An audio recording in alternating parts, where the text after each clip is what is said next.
we're hearing a lot from people in the comments as they respond to the messages that are out there about seeing how much hardship is coming as a result of this. There are people that are losing their income, not able to work, separated from those that they love. There are people that already were struggling to do things on their own with help because their kids were in school.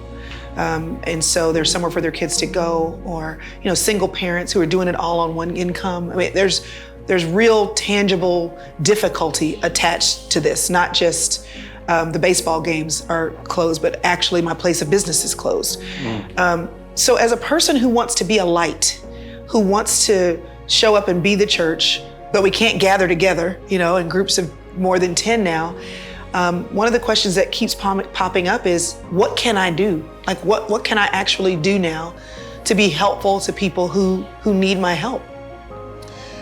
Well, first of all, technology, again, helps us, because that means you can contact people by phone, by text, by email, by what is the face thing? Facebook, okay. Or FaceTime. FaceTime, that's what I was thinking about, because you can see them then. But you're still at a safe distance, and you can ask them, are you okay? Is there a need I can meet in an appropriate way? If there's an elderly person in your neighborhood, finding out what they need and getting it and dropping it on the porch and telling them it's out there. Make sure you wipe, you do your 20 seconds with your hands, and they do theirs, but drop it off so that you've met the need, but you've still done it in a responsible way. And we're going to get people doing that at our church. And I want Christians doing that all around the country, especially Christians, because we're supposed to be the light. And we're supposed to be leading the way. So, all around the world. Yeah. So we have a worldwide opportunity now. And so let's take advantage of it. We're going to make sure we call our elderly and make sure we deliver what they need in a responsible way.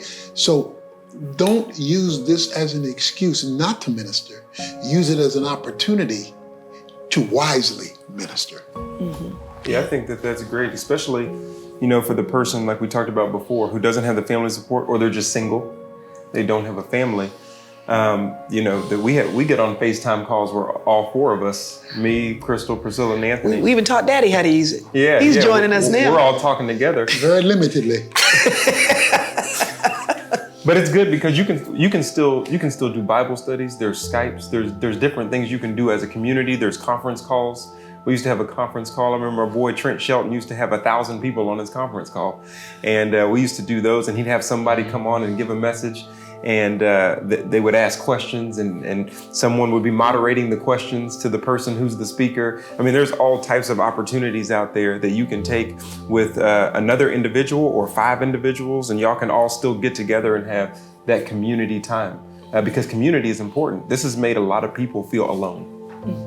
It shows how much relationship is important. Talk about the anxiety right now that people are facing. You talked about, before I've heard you say, don't worry, God is in control.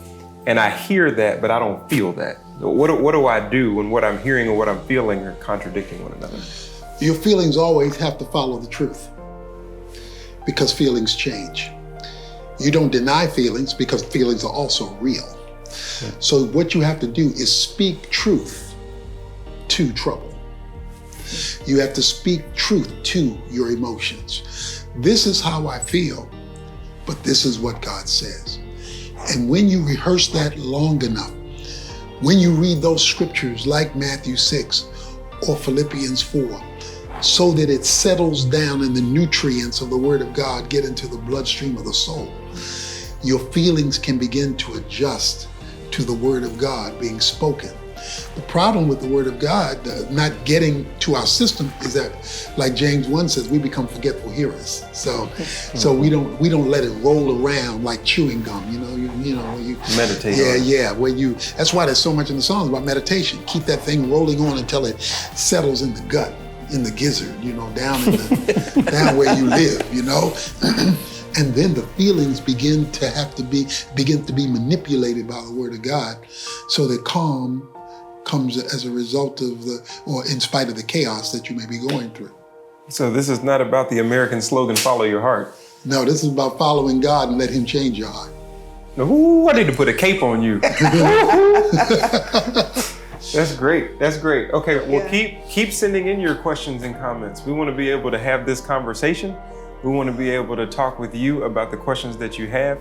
And so keep sending in those questions, those comments, so that we can keep having the conversation, because we want to communicate with you. You can communicate with us, and we can continue to use this, like my dad said, as an opportunity. And so let's keep going.